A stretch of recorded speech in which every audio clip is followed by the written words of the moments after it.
눈으로 보는 국내 전략 시간입니다. 해외에서 간밤에 특징적인 종목들을 찾아서 국내 관련주를 연결지어 오늘 시장을 전망해보는 시간이죠. 두 분 함께하겠습니다. 유한타증권 김덕호 FA, 벤자민 투자연구소 신일섭 소장 나오셨습니다. 안녕하세요. 네, 어서 오세요. 자, 간밤에 뉴욕 특징주 바로 좀 들어가 보도록 하겠습니다. 간밤에 시장에서 기술주들이, 대형주들이 좀 올라주긴 했는데 이외에도 또 다른 소비재 업종에서도 일부 상승이 나타났습니다. 자, 어떤 종목을 보시는지 먼저 김덕호 FA한테 여쭤볼게요. 최근에 이제 증시가 조정이 굉장히 강하게 나오면서 많은 분들이 또 걱정을 하셨던 것 같습니다. 특히 이제 어떤 IT주들을 대표를 해서 어떤 대표적인 기술주들, 대형주들의 움직임이 굉장히 컸었는데 오늘 장세는 다시 또 이렇게 국채금리가 안정화되다 보니까 여기에 이제 IT 업종들 그리고 그간에 이제 소비재 업종들이 또 다시 한번 또 강세가 나오게 되지 않았나라는 부분 좀 말씀드린다면은 오늘 시장에서도 마찬가지로 국내에서도 이런 어떤 필수 소비재뿐만 아니라 이제 우리가 소요재 부분들 우리가 이제 말 그대로 사치재라고 얘기를 하는 이런 민감주 부분들, 순환재 부분들도 한 번 더 보실 필요가 있지 않을까라고 판단이 되고 있습니다. 여기에 이제 오늘 제가 소개드릴 종목은 바로 템퍼실리 인터내셔널이라고 하는 업체인데요. 이 종목은 이제 실제로 침대와 매트리스 관련된 업체입니다. 우리가 이제 소비재라고 하면은 일반적으로 우리가 소모품격으로 취급하시는 분들이 굉장히 많으신데 식료품뿐만 아니라 우리가 이제 가구, 내구재와 같은 부분들을 좀 보실 필요가 있지 않을까라고 말씀드린다면은 오히려 이런 어떤 가구재 종목들을 좀 보셔야 되는데 우리가 이제 지난 코로나 사태 때 가구 관련된 부분들이 굉장히 많이 부각이 됐습니다. 왜 그러냐? 해외뿐만 아니라 국내에서도 마찬가지로 우리가 렌탈 서비스 굉장히 많이 늘어났었고 여기에 또 이제 인테리어라든가 리하우스들 이런 것들이 굉장히 활성화됐던 원인이 결국은 이제 집안에서 생활하는 부분에서의 복지 부분들, 즉 우리가 기존에 복지라고 하는 것이 말 그대로 잘 먹고 잘 사는 웰빙의 개념에서 좀 더 넘어가서 이제는 우리가 기존에 보유하던 어떤 삶 자체에서의 좀 더 높은 수준을 영위를 하는 것이 더 중요하지 않겠냐. 그렇기 때문에 올해 침대와 같은 이런 수면과 관련된 부분들에서의 질적 개선 부분들이 또 강화가 됐었고 여기에 이제 마찬가지로 미국 현지에서도 이런 침대 관련된 업종들 그리고 가구 관련 업종들이 최근에 어떤 이제 시장의 안정화가 더불어가면서 주가 상승이 계속 꾸준하게 일어났던 것 같습니다. 여기에 이제 재밌는 사실은 뭐냐면은 미국은 지금 현재 마찬가지로 지금 한파로 인해서 결국 이제 또 목재 수요가 또 급격하게 또 늘어나는 사태가 나타나는데 여기에 이제 마찬가지로 국내에서도 목재 가격이 또 등락을 함께 하다 보니까 관련 종목들이 또 이렇게 같이 또 주가의 등락을 함께 했던 것 같습니다. 오히려 이제 증시의 안정이 쉽게 일어나지 못하고 있는 상황이기 때문에 이런 어떤 방어주 개념이자 오히려 좀 더 성장 대비해서 주가의 연계가 높은 종목을 잡으신다라면은 이런 어떤 내구재 종목들도 충분히 현재 시점에서는 매력적인 투자 포인트가 되지 않을까라고 판단하고 있습니다. 네네. 내구재 쪽에서 미국 매트리스 침대 제조사를 이제 말씀을 해주시고 계신데요. 관련 국내 기업은 대표적으로 침대 쪽을 보시는 건가요? 네, 그렇습니다. 침대 하면은 에이스 침대라든가 네. 굉장히 많이 있죠. 근데 이제 시몬스 같은 경우에도 굉장히 좋은 회사인데요. 오늘 제가 소개드릴 종목은 바로 에이스 침대입니다. 최근에 어제 바로 이제 실적이 발표가 된 걸로 알고 있는데 실적 부분들이 꽤 탄탄하게 나왔습니다. 코로나 사태인데도 불구하고 오히려 인테리어 소요 부분들에서의 어떤 긍정적인 기대감들이 나타나게 되면서 여기에 이제 매출 부분들도 전년 대비해서 약 1% 조금 넘게 상승을 했습니다. 다만 아쉬웠던 점은 이번 당기 순익 면에 대해서의 어떤 손실이 컸었는데 그 원인이 무엇이었는가 살펴보니 썰타 코리아, 즉 이제 미국의 현지에서의 매트리스 업체를 하고 있는 이 썰타에 대해서의 인수 비용 부분들이 제법 높게 측정이 됐었고 여기에 이제 추가적으로 스포츠 토토 부분에서의 그 비용 부분들이 오히려 경기 부분들, 스포츠 산업이 조금 언택트로 이루어지다 보니까 여기에 대한 흥행세가 미치지 못하면서 그 마진 부분들이 영업이익 부분에서의 손실로 조금 이어진 부분이 있습니다. 그럼에도 불구하고 오히려 이 에이스 침대의 주가는 상대적으로 주가의 흔들림이 증시 조정 대비했을 때 오히려 그 방어 역할을 톡톡히 해주었다는 점에서 훨씬 긍정적이었다라는 부분을 좀 짚어드릴 것 같은데요. 앞으로 조금 더 기대가 되는 부분들은 이제 결국은 이제 침대 매트리스 부분들의 그 판매 매출 기술권인데 사실 지금 이제 1인 가구들이 굉장히 많이 늘어나면서 렌탈 서비스 중심으로 지난 한 해 동안은 굉장히 많은 매출이 올랐습니다. 특히 이제 코웨이 같은 경우에도 마찬가지로 매트리스 렌탈 서비스를 또 진행을 하고 있는데 여기 이제 코웨이 같은 경우에 또 공기청정기 관련된 부분, 정수기 막 이런 게 같이 엮이다 보니까 조금 더 그 매력이 지난 한 해에서는 코웨이 쪽에서 나왔다라고 했을 때 우리가 전통적인 내구재 산업을 영위하고 있던 이 에이스라든가 아니면은 지누스와 같은 이런 업체들이 다시 한번 그 주가의 상승을 꾸준하게 발판을 다져가고 있을 기회가 되지 않을까라고 판단하고 있습니다. 네. 실적이 잘 나온 에이스 침대를 관련 기업으로 꼽아주셨고요. 진짜 코로나 때문에 집에 있는 시간이 많다 보니까 리모델링에 대한 수요라든지 가구 체인지에 대한 수요라든지 이런 것들이 늘어서 오히려 반사 이익을 본 그런 기업들을 찾아보시는 것도 정답이 될 것 같습니다. 자, 먼저 매트리스 관련주 살펴봤고요. 또 신 소장님은 뉴욕 특징주 어떤 거 보시나요? 예, 저는 이양홀딩스를 가져왔는데 그동안 마음고생 하시던 우리 동학개미와 서학개미 분들 오늘 드디어 좀 마음을 놓겠네요. 숨통이 좀 트였죠. 예, 어제 완전히 반대로 또 움직였거든요. 다우랑 S&P 500은 거의 보합, S&P 500은 마이너스인데 나스닥이 3.69 폭등했고 필라델피아 반도체에서 6% 급등했어요. 그 전날 6% 하락을 했거든요.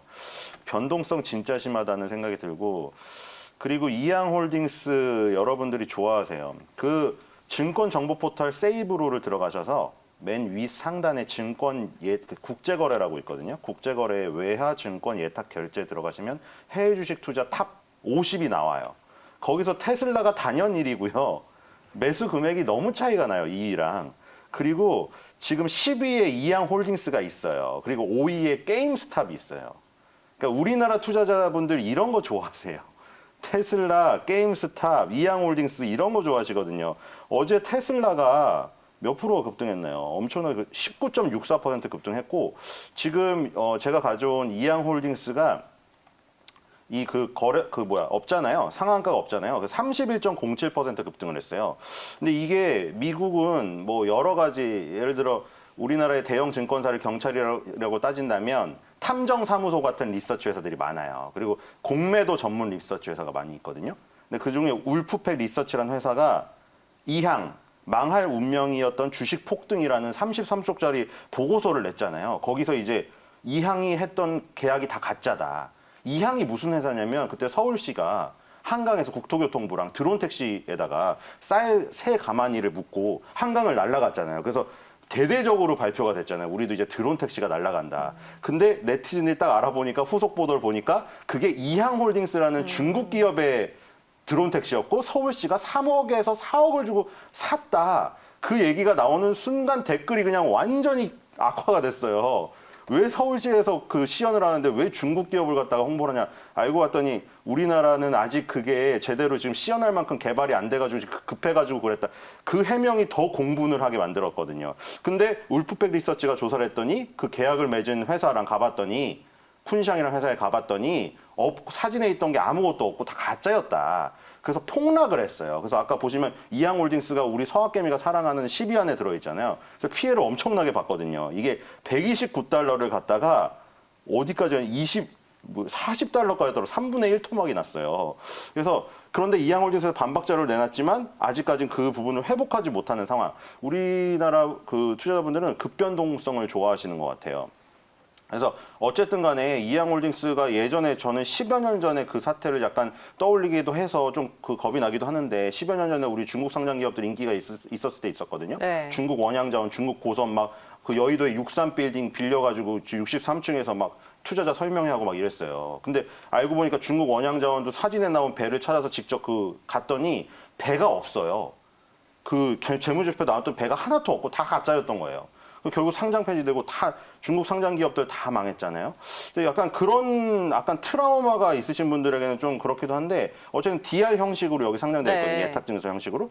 어쨌든 어제는 급등을 했어요. 게임스탑도 그렇고 이 급등락을 좋아하셔서 이건 참여하시는 건 뭐 그 자유신데 그건 감안을 하셔야 되고 그래서 이양홀딩스가 떴기 때문에 제가 아까 말씀드린 그런 문제들이 있잖아요. 그래서 결국에는 한국에서 만약에 제대로 된 기업이 제대로 만든다면 드론을. 그쵸. 네. 근데 그 대표 기업은 하나 시스템이에요. 그러니까 지금 그 하도 말이 많았던 그 3, 4억 주고 구매한 건 어디가 있냐면 한국 항공대에 가 있어요. 한국 항공대 학생들이 그거 가지고 공부하고 계어요. 그러니까 공부하는 연구 자료로 쓰면 뭐 좋은 거니까 삼성화학 투자에 대해서는 더 이상 할 말이 없는데 하나 시스템에서 드론 택시를 제대로 개발한다면 좋을 것 같고 그 미국의 오버에어의 지분을 확보했는데 이 오버에어를 창립하신 분이 별명이 드론의 아버지예요. 그러니까 드론의 아버지 회사에서 제대로 배워서 제대로 만들면 이제 더 이상 이양홀딩스의 거를 빌려서 삼성화학 주고 살 필요가 없지 않나. 내년도 시연할 때는 하나 시스템이 개발한 걸로 한강에서 날리기를 기원을 합니다. 그래서 하나 시스템이 뭐 하나그룹이 지금 완전히 변하고 있잖아요. 약간 우주항공 시대로 가려고 김승현 회장 밑에 이제 아들들이 이제 재벌 3세들이 다 하나씩 맡아가지고 하고 있는데 하나 시스템이 그 중추 회사예요. 그러니까 세트레가이를 인수했잖아요. 세트레가이의 기술을 갖다가 하나 시스템이 중간에 조립을 하고 하나 에어로스페이스가 완성시키는 이 지금 그 라인이거든요. 근데 하나 시스템이 또 인공위성 말고 하는 게 드론 택시.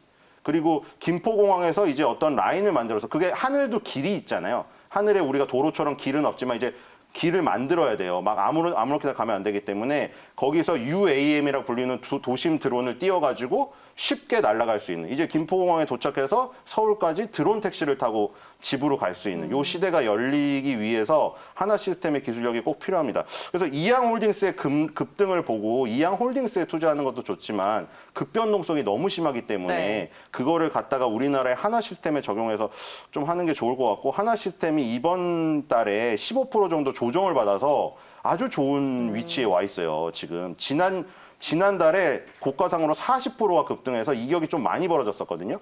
근데 15% 하락을 했기 때문에 지금 아주 괜찮습니다. 그래서 이게 핑퐁 가고 있어요. 한 달 급등, 한 달 조금 조정, 한 달 급등, 한 달 조정. 그래서 지금 이제 3월 달 중순을 바라보고 이제 좀 네. 하나 시스템을 투자하면 좋을 것 같습니다. 알겠습니다. 자, 드론 쪽 이양홀딩스 관련주인 하나 시스템을 또 선택을 해주셨습니다. 이번에는 다시 김덕호 FA 또 다른 종목 어떤 게 있을까요?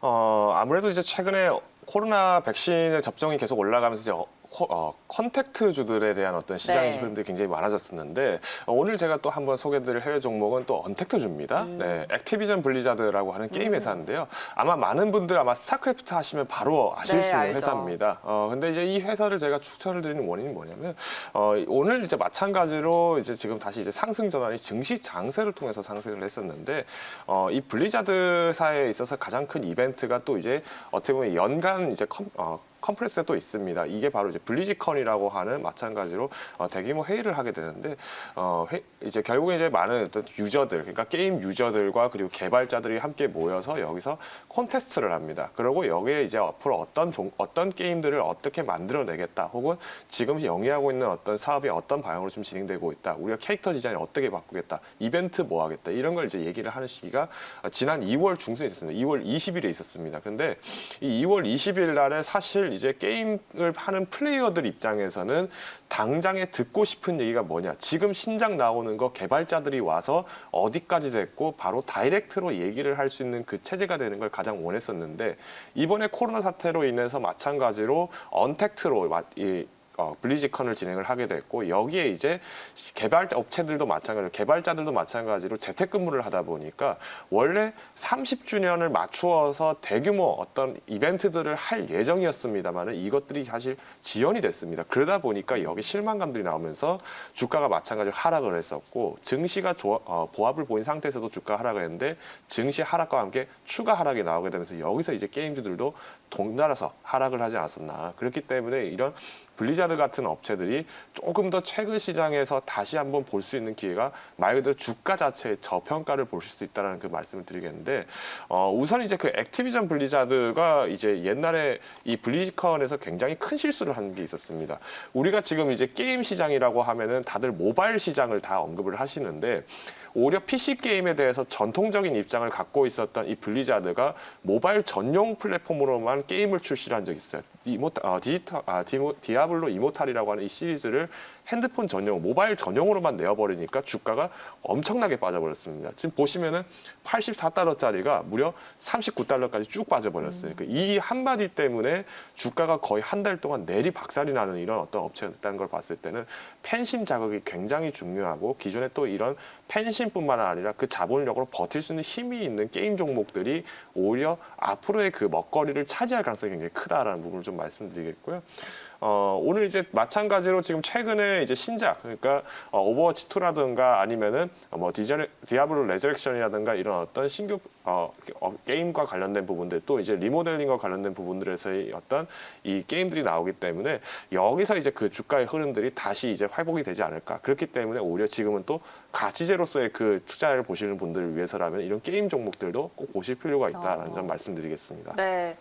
게임주 오늘 시장에서 또 눈여겨봐야 될 것 같습니다. 국내 증시에서 그러면 이 액티비전 블리자드와 관련된 국내 기업으로는 어떤 걸까요? 사실 이제 국내에서 굳이 게임을 이제 액티비전 블리자드와 좀 연관가 되었다기보다는 이제 앞서서 말씀드린 것처럼 이 블리자드 액티비전 블리자드처럼 결국엔 체격이 어느 정도 큰 그리고 여기에 이제 매출이 굉장히 탄탄한 게임 업종을 잡으셔야 되는데 사실 그간의 게임주라고 하면은 언택트다 해서 주가가 엄청나게 빨리 올라가다 보니까 어떤 종목이 조금 더 알짜 종목인가 잘 알지 못하셨던 것 같습니다. 그래서 오늘 제가 조금 소개드릴 종목은 바로 이제 네오위즈입니다. 네오위즈. 네오위즈는 이제 지난 한 해 동안에는 사실 이제 인디 게임 스컬을 통해서 스팀에서의 매출 1위를 또 달성을 했던 굉장히 어떤 호혜로운 종목이 아니었나라는 부분을 좀 말씀드릴 것 같은데 네오위즈가 이제 이런 인디 게임 부분의 사업에서의 발을 뻗고 있었던 원인도 결국에는 우리가 어떤 피망 시리즈, 즉 우리가 피망 고스톱, 막고 아니면 포커 이런 어떤 보드 게임 부분에서의 그 매출 부분들을 탄탄하게 잡았었고 여기에 이제 모바일 게임이었던 브라운더스트라든가 이런 캐시카우들을 굉장히 많이 영위를 했던 업체입니다. 거기에 이제 엊그제 마찬가지로 또 좋은 이슈가 하나 있었죠. 바로 강원랜드와 더불어서 어떤 슬롯머신 부분들을 온라인과 모바일 부분에 내재를 해서 5년 동안 이제 이 독점권을 획득을 했다라는 부분이 이제 보도가 되면서 주가가 마찬가지로 11% 정도 넘게 이렇게 상승을 연출을 했던 회사입니다. 결국 이제 우리가 카지노 업종들이 말 그대로 지금 백신 접종 이전까지는 고사 상태가 되다 보니까 어떻게 보면은 그간의 파라다이스 같은 경우에는 그래도 호텔 영업을 통해서 상대적으로 주가 견인이 이루어졌었는데 강원랜드 같은 경우는 순수 카지노다 보니까 여기에서 이 흐름들을 잘 잡지 못했던 것 같습니다. 오히려 이제 이 강원랜드도 살 길을 찾으려다 보니까 결국엔 온라인 쪽으로 가야 되는데 결국은 그 온라인 사업으로 영위를 하게 됐을 때 이 체격이 버텨주지 못하는 업체, 특히 매출 부분이나 당기 순이익 면이 급감하는 업체들에게 손을 잡기는 굉장히 어려운 시점이었다는 거죠. 그런 반면에 오히려 네오위즈 같은 경우에 매출 보시면은 아마 연간 매출뿐만 아니라 분기 실적도 굉장히 탄탄하게 올라오는 업체다 보니까 여기에 이제 강원랜드도 마찬가지로 악수를 제의하게 되지 않았나라는 부분을 좀 말씀드린다면은 네오위즈도 한 번 정도 다시 한번 이 최근에 증시 조정과 함께 주가 하락이 나타났을 때 다시 한번 포트에 한번 변경을 담아보실 필요가 있지 않을까라고 판단하고 있습니다. 알겠습니다. 네오위즈 게임주 중에서도 최근에 이제 코로나 시대에도 그렇고 그 이후에도 실적과 신작 모멘텀으로 올라오는 종목들이 있는데요. 네오위즈의 체력이 탄탄하다라고 하셨으니까 오늘 시장에서 한번 살펴봐야겠네요. 자, 그리고 또 신 소장님의 특징도 들어볼까요? 예, 테슬라를 안 볼 수가 안볼수 없죠. 없죠. 네. 지금 가장 사실 시장의 중심이고 아까 서학개미 탑 50에 1위가 테슬라인데 2위랑 너무 격차가 어제 심해요. 샀으면 수익이 20%네요. 예. 테슬라를 사셔도 좋아요. 상한가도 없고, 미국은 테슬라가 하루에 50% 오를 수도 있거든요. 근데 변동성이 워낙 심하니까 지금, 테슬라가 캐시우드 있잖아요. 캐시우드 해서 돈나무. 그래서 여자분들은 돈나무 언니라고 부르고, 남자분들은 돈나무 누나라고 부르고, 빨리 매수해달라고 막 아우성인데 매수를 하셨어요. 그러니까 급락을 했는데 개의치 않고, 그리고 지금 금리가 오르는 것도 경기 회복에 대한 강한 신호일 뿐이다. 이렇게 얘기를 하면서 약간 돈나무 언니 누나가 지금 그 서학개미 분들의 뭐라 그럴까 약간 멘토 아니면은 그 잣대가 됐어요. 그분의 발언에 다 주목을 하고 있어요. 왜냐하면 거기서 ETF에서 투자한 게 테슬라가 제일 많기 때문에. 그러니까 테슬라를 더 사셨어요. 오히려 더 좋다. 이러면서. 그래서 지금 강하게 입김을 넣어주셔서 테슬라가 19.64% 급등했고 중국 전기차 업체 니오 이것도 같이 가거든요. 17.44%. 동일하게 월봉에서 정확하게 10개월 선에서 반등했어요. 급등하는 종목은 20개월 선하고 이격이 크게 가기 때문에 20개월 선까지 가면 시세가 꺾이는 거고 지금 10개월 선에 와서 급등이 나왔어요, 둘 다. 그래서 지금 테슬라, 니오 전기차 관련주가 급등했기 때문에 우리나라에서 오늘 안 갈 수가 없어요. 안 갈 수가 없어요, 이거는. 그래서 우리나라는 전기차 완성업체는 사실 좀 순수 전기차 완성업체가 부족하잖아요. 그래서 LG화학이 대장일 수밖에 없는 거예요, 오늘. 오늘 그리고 갈까요? 오늘 바로 가죠. 그냥 시초가의 갭 상승에서 시작할 수밖에 없는 거예요, 이거는. 그래서 LG화학이 지금 얘는 월봉에서 이격이 상당히 벌어져 있지만 주봉에서 정확히 20주선에 와 있거든요. 그러니까 제가 계속 2,800, 2,900 얘기 드린 이유도 지수가 20주선까지 가면 그 가격이에요. 근데 이 지금 종목 중에는 더 떨어진 종목들은 이 20주선에 먼저 와 있는 종목들이 많거든요. 초대형주는. 그래서 거기서 반등이 나올 확률이 크고 SK이노베이션 승소권이 큽니다, 지금 이거. SK이노베이션이 몇 조를 물어내야 될지도 몰라요. 그리고 제가 테슬라가 이번 연도에 이제 그 반격을 맞아서 점유율이 줄어들 수밖에 없다 얘기 드린 게 GM이나 포드나 뭐 크라이슬러나 벤츠, BMW 전기차 다 출시되잖아요, 이제. 그래서 이제 파이를 깎아먹을 수밖에 없다고 했는데 그럼 반대 진영에 있는 애가 아예 없으면 피해를 볼 텐데 LG화학은 GM이랑 합작회사를 차렸어요. 그래서 이미 미국에 공장을 세웠잖아요. 근데 이 공장을 또 세운대요. 테네시주에. 오하이오주에 GM이랑 합작 공장이 있는데 테네시주에 또 세운대요. 그럼 지금 테슬라의 원형 배터리를 납품하고 있는데 GM 거까지 한다. 그러면 이건 뭡니까? 테슬라 진영의 대표 테슬라, 비테슬라 진영의 대표 GM. 이거를 다 쥐락펴락 하고 있는 게 LG화학이에요. 그러니까 이게 어떻게 보면 배터리를 제공하는 회사가 을일 수가 있는데 네. 이게 완전 ASML 같은 회사처럼 슈퍼 을이 되는 게 LG화학이에요. 그러니까 LG 에너지 솔루션이 분사해서 상장하기 전까지는 그 모든 모멘텀이 LG화학에 반영이 돼요. 근데 우리가 국내 네. 증시에서 배터리 관련주들 너무 많이 올라서 이제는 좀 정리를 하자라는 얘기를 했었잖아요. 그렇죠. 근데, 미리 정리를 했어요. 단기적인 상승을 지금 말씀하시는 거예요? 예. 그러니까 단기적으로 지금 80만 원대는 매력적이고 100만 원으로 가까이 갈수록 그리고 LG에너지 솔루션 분사가 다가올수록 LG화학은 정리를 하는 게 좋다는 저의 개인적인 생각이고 물론 2, 3년을 바라보면 LG화학은 더 가겠죠. 목표 주가 보고서 140만 원 나온 거 얘기 드렸잖아요. 하지만 그 단기 타이밍이 안 맞는 거예요. 애널리스트는 그냥 준비했다가 내는 날 내기 때문에 만약에 주가 고점에서 그게 보고서가 나오면 이제 거기서 이제 계속 무슨 얘기가 나오는 건데 어쨌든 장기적으로 보면 140, 150 가능하겠죠. 근데 지금 같은 경우에는 80만 원대에 사서 100만 원대 반등해서 저는 하는 게 나을 것 같고 테슬라가 지금 굉장히 흔들리고 있어요. 고점에서. 그리고 의견이 많이 갈리고 있잖아요. 마이클 버리는 숏을 치면서 90% 하락이 가능하다고 하고 있고 캐시우드 돈나무 언니 누나는 지금 오히려 여기서 매수를 강력하게 해야 네. 된다고 하고 있어요. 그러니까 이게 너무나 갈리고 충돌되다 보니까 차트도 보시면 알아요. 테슬라 차트가 정확하게 이게 추같죠. 이거 추라고 하나요? 정확히 가운데 봉이 있고 위아래 꼬리가 크기가 똑같아요, 지금. 이거는 위아래가 위에서 누르는 힘과 아래에서 올리는 힘이 거대한 매수와 매도 세력이 완전 정말 맞붙은 거예요. 전투가 맞붙었는데 비긴 거예요, 지금. 그 정도로 팽팽한 거예요, 지금. 여기서 누가 이길지는 좀 더 진행이 돼봐야 알아요. 그러니까 그만큼 변동성이 심하기 때문에 이 변동성이 심한 걸 하기보다는 GM 쪽을 취하고 있는 LG화학은 변동성이 덜할 거란 얘기죠. 테슬라의 변동성을 GM이 약화시켜주는 게 LG화학이에요, 이게. 그러니까 GM하고 테슬라를 둘 다 취하고 싶으시면 이 LG화학을 지금 80만 원대 공략을 해서 저는 한 100만 원 근처에 가기 전에 조금 파는 전략을 이번 한번 취했으면 좋겠습니다. 네, 테슬라가 아주 무섭게 상승할 때는 국내 배터리주보다는 더 탄력적인 테슬라를 사야 된다 이런 얘기까지 나왔는데 지금은 이 급등과 급락의 반복이 계속해서 좀 이어지고 수급 공방이 치열하다 보니까 변동성보다는 우리가 조금 안전하게 이 국내 종목에서 관련주를 찾는 것도 답이 될 것 같습니다. 자, 오늘 두 분 말씀 여기까지 듣고 정리할게요. 고맙습니다.